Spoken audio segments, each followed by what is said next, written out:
two. Down by two. Down by two. Now they're out of timeouts. Down by two. 1.3 left. Down two. Gets a shot off. Down by two.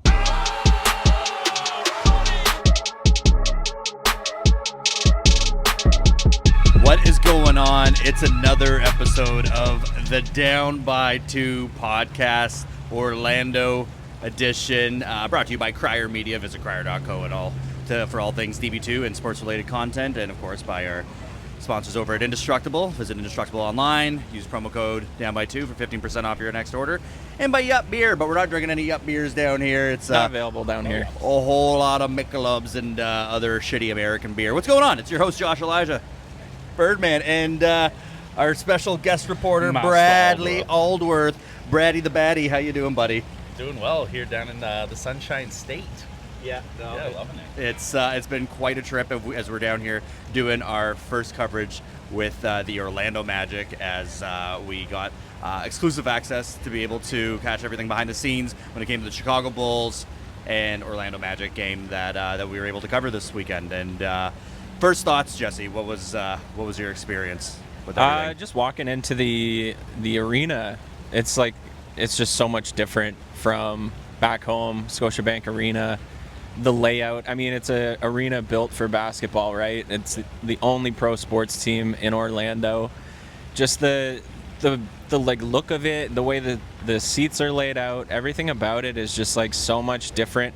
It really puts you into the game a little more, and it's more immersive, I found. So it was really cool to see that. It's just get a different perspective on another fan base, what they get to experience, right? I mean, we were talking about that too, where it's just it was just an overall different feeling as soon as you walk in from the, even just being greeted by our boy Lewis and shout out Lewis, he's the man, our guy, man. And just overall, the Orlando Magic, I feel like their fan base is a little bit more engaged as well. Oh, yeah. The whole experience was more engaging. How would you compare that to maybe, seeing a Toronto Raptors game or, just overall Toronto fans? Brad, you want to take this one? Sure.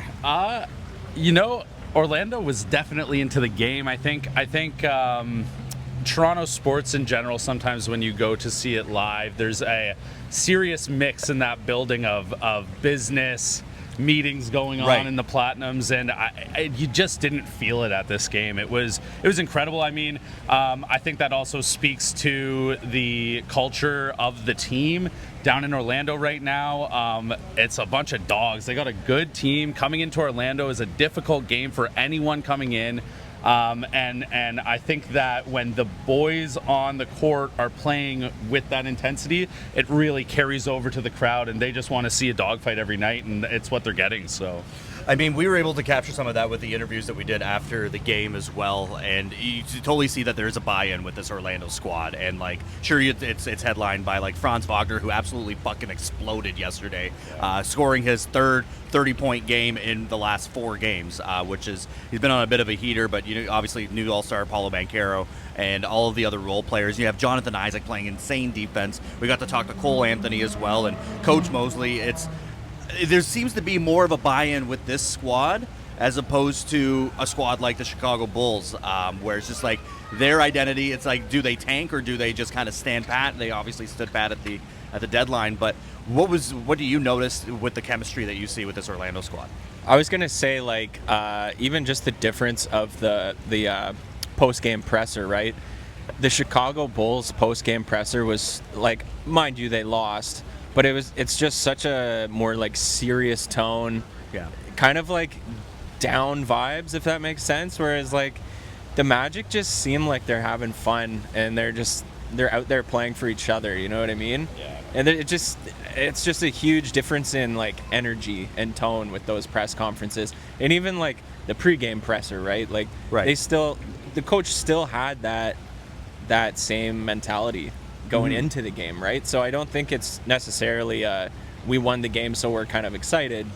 That just seems to be a team buy-in with this stay positive. We're young, we're learning, and like anything we experience along the way is a positive, right? Absolutely. I mean, we were actually talking about this too. Speaking of that, with the Chicago Bulls, the Bulls obviously are playing well on the road right now, and as you mentioned, that's why we took them at +4.5.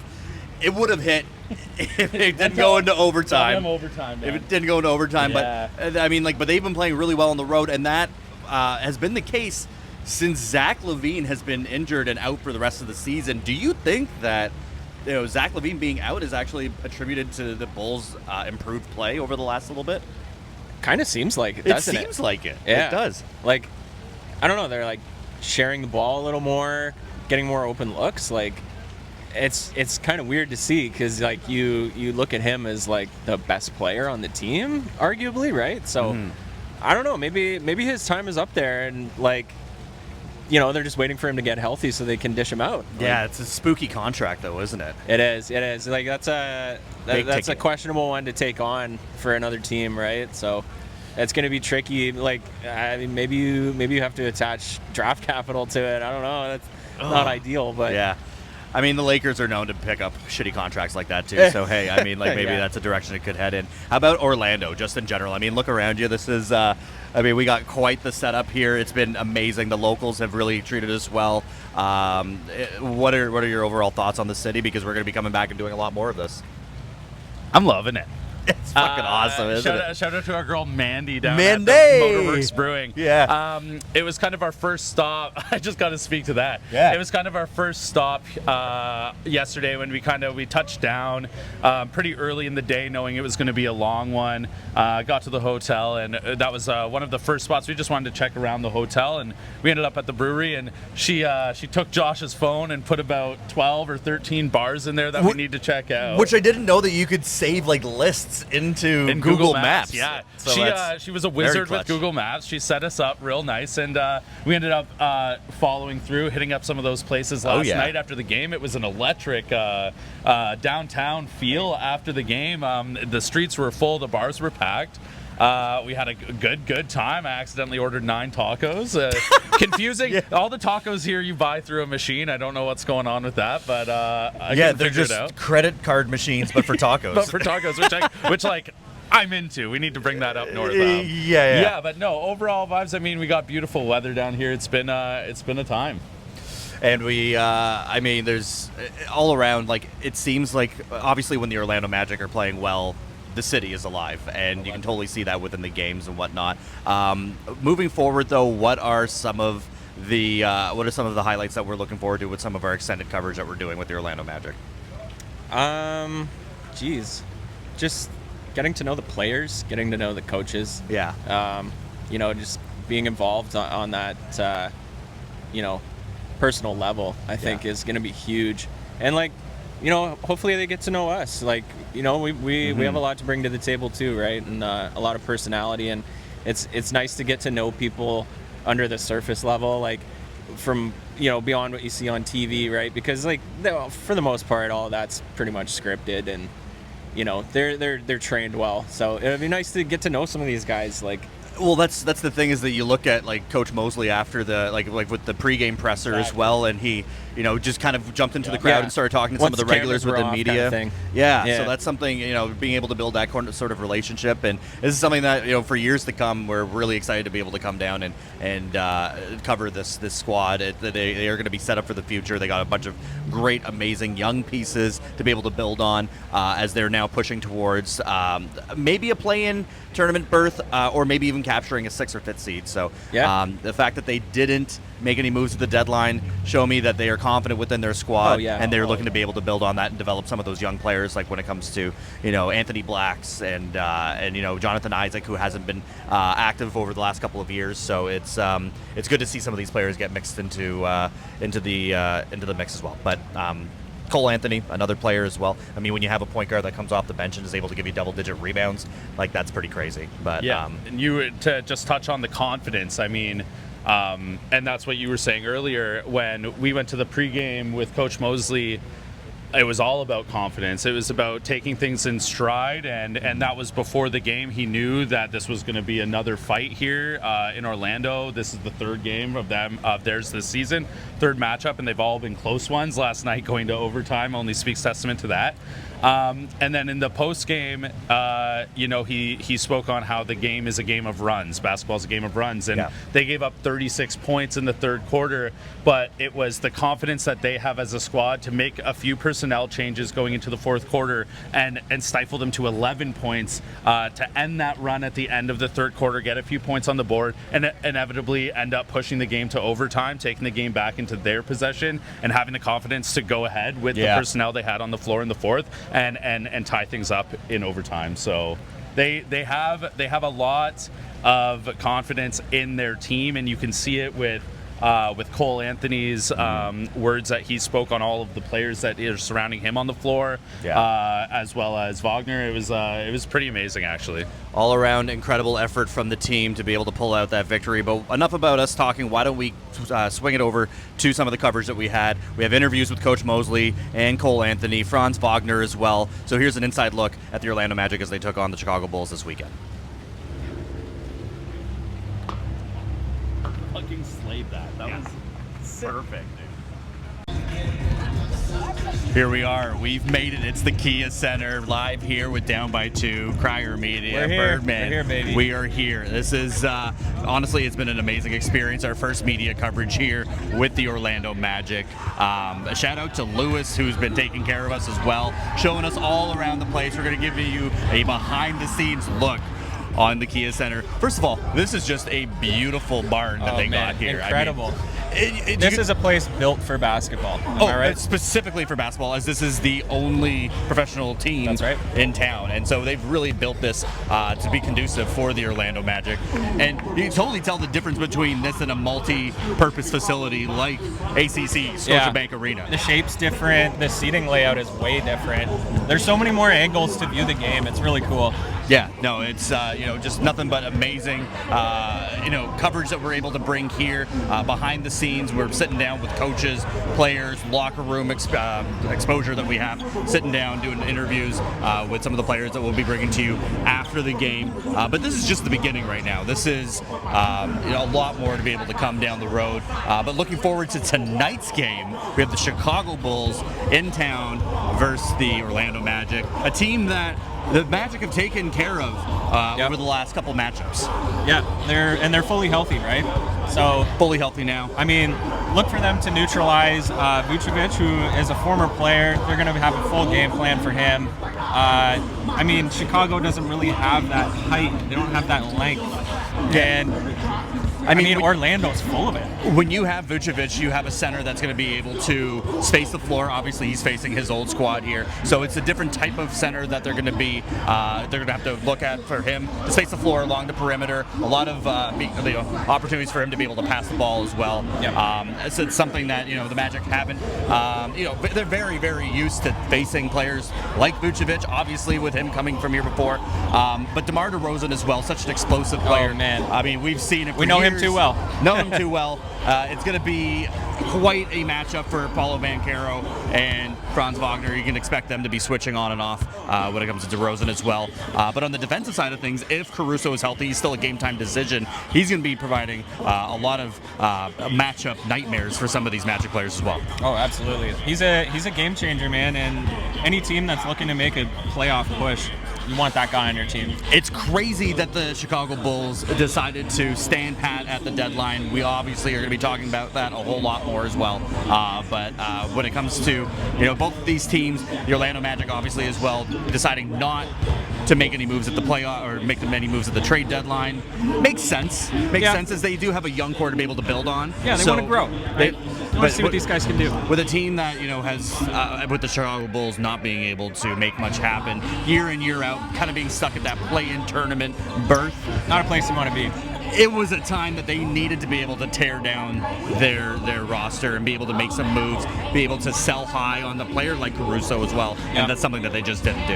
Yeah, I know, it's crazy, but here we are. They should have done that. They should have done that like what the Raptors did. They should have done that last year, even like what the Raptors did. They're a couple years too late. So, yeah. anyways, these are two teams that are kind of within the same playoff or same play-in tournament realm as well. So this game really does matter a lot going into this break as the All-Star game is just a few days away. But here we have it, the Chicago Bulls, Orlando Magic. We're going to be bringing you all the inside coverage, so stay tuned. Coach, ball security is obviously a point of emphasis every night, but when you're playing against a team like them who's causes a lot of deflections, scores a lot of points off turnovers, just how important is it to maintain control of the rock tonight? I mean, it's huge. The possession battle is big in this game. The one that they create turnovers, also the offensive rebounding, so we got to make sure we're doing a good job keeping them off the glass. What do you remember about those 2 November games in Chicago, and what do you think has changed about the Bulls since then? They have a different lineup.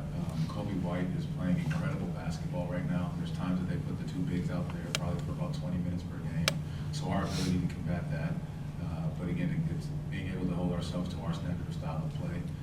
They were close games, obviously both of them, understanding they came down to the wire, different situations in each one of them, and how we got to that point. But I think just being able to have these guys learn from that experience, and our guys remember that. One was an in-season tournament game, the other was not. One was on a back-to-back. So our ability to fight and continue to play the right way is what we're looking forward to do. Teams had kind of the same lineup, the same rotations for the last maybe couple of weeks, week and a half. How important has it been to have those groups kind of settled, and you feel like they're starting to settle in and regain some of the rhythm maybe ahead earlier in there? Well, what I like most is, last game was, our ability to take on the challenge of starting out the right way. Obviously that road trip wasn't, starting the right way was the big area of concentration. And so, our guys took on the challenge of that, which we like to see. And as this lineup continued to stay together, being able to see how they continue to gel, how the continuity continues to grow, how they continue to communicate with each other, is going to be a continued key. Coach, you guys are 6-0 when Franz scores 30 or more, 10-3 when he scores 25 or more. Those 3 losses have only been by an average of 5 points. It seems like when Franz is aggressive and looking to score, this team is successful. Is that a point of emphasis for you guys moving forward? Keep it going. Is that a small sample size or a big sample size? Relatively large. Then I think we should go with that. Jamahl, good to see you. Hey, So I've got a question. You've coached against DeMar 1,000 times. He's going to the foul. Oh yes. So he's shot 38 free throws the last 3 games, and because the head and shoulder fake, the double pump, the triple pump. So how do you go about coaching that when you talk to your team? Fight your instincts. Fight your instincts to jump. When he lifts his head, lifts the ball in the air, fight your instincts. Make him have to take tough contested twos, and that's what he does well. I mean, if someone has figured out a solution, it's we haven't seen it much because he's done it for so many years. And I think you just have to fight that natural instinct to reach for the basketball when he swipes it low, and you got to stay down when he lifts his head and goes for that pump fake. You just got to be the last person off the ground, and this is why it makes him so tough to guard.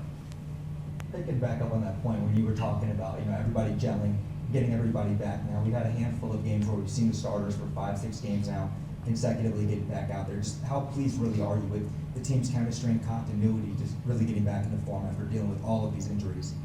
Well, I think the communication has been big. Their ability to take ownership and responsibility for how they need to continue to play, what they need to do, the sets we need to run, the defensive, following the game plan. They're growing in that area so much, and that's what's great for our coaches to see on a regular basis. Hey, Coach, what have you seen from Ben Carroll from his rookie season to his current All-Star season? Like, how would you assess his progress? Just growth, a lot of growth, maturity in what we were just talking about, his level of communication with his teammates, his willingness to pass and share and find the right decision each time he has the basketball in his hands. His confidence level has grown just in knowing what he's capable of doing, embracing big moments, embracing challenges. But just, again, it always falls back on what we've said from the moment that we drafted him. He's a winner, and he's going to find ways to win, whatever that looks like, whatever role he needs to play in any given moment, whether that's taking the big shot or passing the basketball to one of his teammates because they double-teamed him. We saw that the moment we saw him in Summer League. He did the exact same thing. So who he has been consistent. Coach, you got 3 games before the break here. How are you changing some of your tactics in order to keep these guys a little bit more locked in? And how much are you looking forward to for the break, just as you're coaching and just getting a small break away from the day in, day out? I think you just have to look at it, and we've said it before, one game at a time. Like you said, there is 3 games before the break, all 3 home games, and the message to the guys is one game at a time and take care of home. And that pretty much will sum it all up. Anything else? All right, thank you, Coach Mose. Thank you, guys. Lock in defensively, in the fourth quarter and find a way to come out with the victory. Yeah, man, we have such a talented group, and we have such a will at defensive end to just go guard and just not let any that person in front of us, score or whatever it is, make a play. It's such a pride in that defensive end, and I think that really showed down the stretch tonight. Cole, it has been a minute since we've talked to you. Man, Like this. Just for you to stick with that, and stick with this, and contribute overtime with 4 points and rebounds tonight. Just where does that resiliency come from for you? Oh man, a lot of therapy, man. A lot of therapy. I mean, that time in that gym. Just for me, I just had to relock in, had to kind of take a step back, reassess kind of my goals and what I want to do in the second year. I had to go be in that gym, just be consistent with that, stick to a plan, and it's allowed me to kind of get to this point. And I have such a supportive team, supportive coaches, supportive organization, and so I'm just so happy that I was able to be out there and contribute for this one. What does it say about this team that they had faith in you to close this game out? They had faith in you, and I like Gogo, you guys played very much to close this game out, and pick up the win. Yeah, man. I mean, it's just, I don't even know. We just we just got such a special group, man, and it's so much just love, support for each of the man next to each other on this team, whether it's coaching staff, whether it's players, front office, whatever it is. Just everyone's it's just a super tight knit group, and it's just there's trust, and everyone sees how hard the person next to them works, and so you see that every day. Just that trust is built. You are close with it. What did it mean for you and really for the whole team to see Goga step up in those moments and make some of the big plays that he made? Man, I'm so hyped Goga was able to get out there and do what he does best. He's a true professional. Someone who just comes in and works hard every day. He got jokes. I think it was a play. I don't remember what happened. I don't know if it was overtime, fourth quarter, whatever it was, where I think he did something like that after the end when we just dapping each other up. But now, man, big shout out to Goga. He just, he's proven that he belongs out in that quarter. Whether it's early in the season, whether it's his time before he played in Orlando, he just had to, wait for his opportunity. And his opportunity came tonight, and he was ready to go. That's all he can do is just stay ready. Cole, was there a moment during the game where that confidence kind of took a second gear and you kind of started feeling yourself a little bit? I don't know if it was any specific moment. I mean, maybe I had a little turnaround jump shot in the third quarter. I think maybe fourth quarter. I don't really remember, but at that point. But just had to get that engine running again. It's boom. It's a V8. Cole, you have a lot of guys who take pride in defense, as you mentioned, but Jonathan Isaac, just how special does he continue to be on that end of the floor? We got a defensive belt we started giving out to the team, and like the last couple games we haven't even done it just because it's just gonna stay in his locker. Like there's probably maybe 2 guys or 3 guys on this team who would give him run for his money, and Jalen Gary, maybe Odell. That it ain't. I told him, I think earlier this week, I said, Jonathan, you're the best defender I've ever seen in my life. I told him that, and I'm like, you're lucky we're not on separate teams. I mean, you're lucky we're on the same team. I would be your matchup nightmare, but he's just, it's incredible. I don't want to take away from what he does. Like he's literally like 1 through 5, moves his feet, guards the post, anticipates, got a quick twitch, like just the most versatile, just defender I've literally ever seen. Cole, the rebounds, for a guard to come off the bench with double-digit rebound, what's the secret to that? Man, for me, I just, I'm pretty decent athletically. think I can jump pretty high, and then for me, I think I felt like I got a knack for just kind of, tracking where the ball's going to be. Just trying to, I'm not the biggest guy out there, not the tallest, not the most athletic, but like for me, I just like, all right, I see how the shot's going up. Let me try to predict where the ball's going to go off the rim, and just try to track the ball. And that's look, rebound is part of defense. I get that rebound. They don't get enough opportunity to score. We're going back the other way. Cole, big back-to-back coming up, and then obviously heading into the break. What's the mentality heading into this week? Man, I think for us, we really want to lock in on these last two.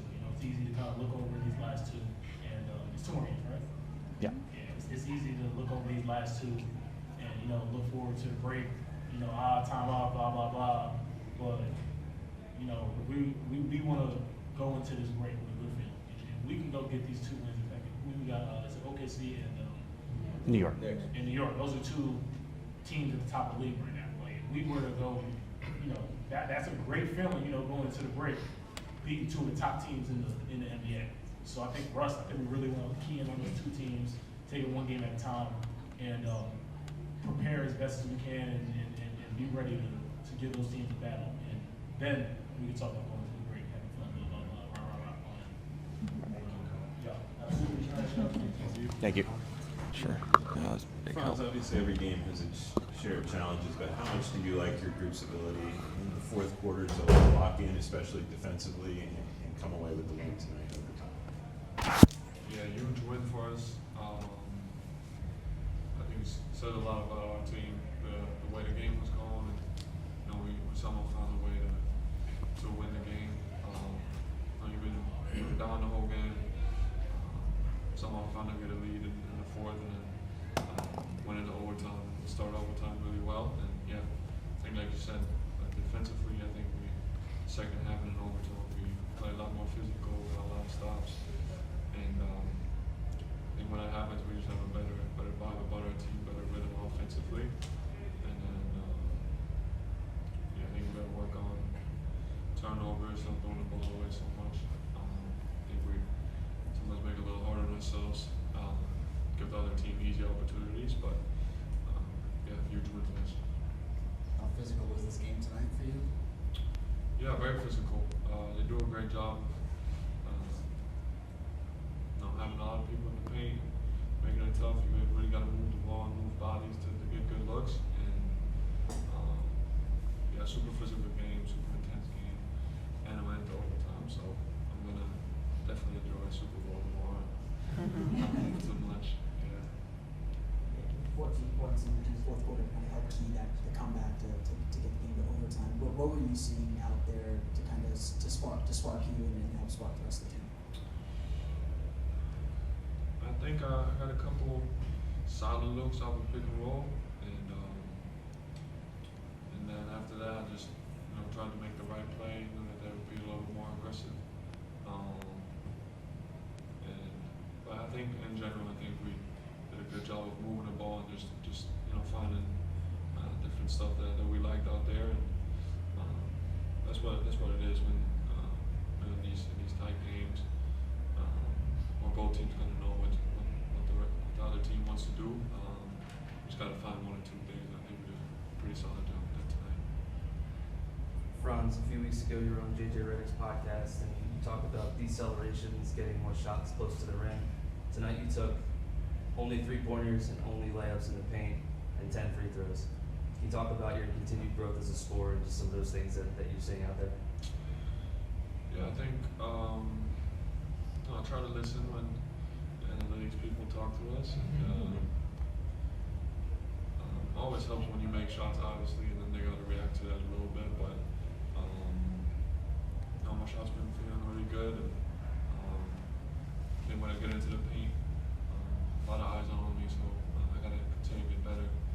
I find open people and making plays from there. And, I think tonight was a pretty good example of me getting some good looks and getting to the spots that I want to get to. It's always easy when the shots fall and everything's feeling a little bit better. Franz, when you play in those lineups especially with Jonathan and with either Wendell or Gogo or even Mo, normally you have 4 of the 5 tallest players on the court. So how much do you emphasize size as a team? I think it's a huge advantage for us. When you look at our roster, even at the guard position, with tall guards, and we got to continue to find ways to exploit that. And like I said, I think it's an advantage. I think defensively, it's obviously a little bit more obvious, but we got to continue to find ways where we make that an advantage on offense as well. And DJ did a great job, especially in overtime, made a lot of key offensive rebounds. And,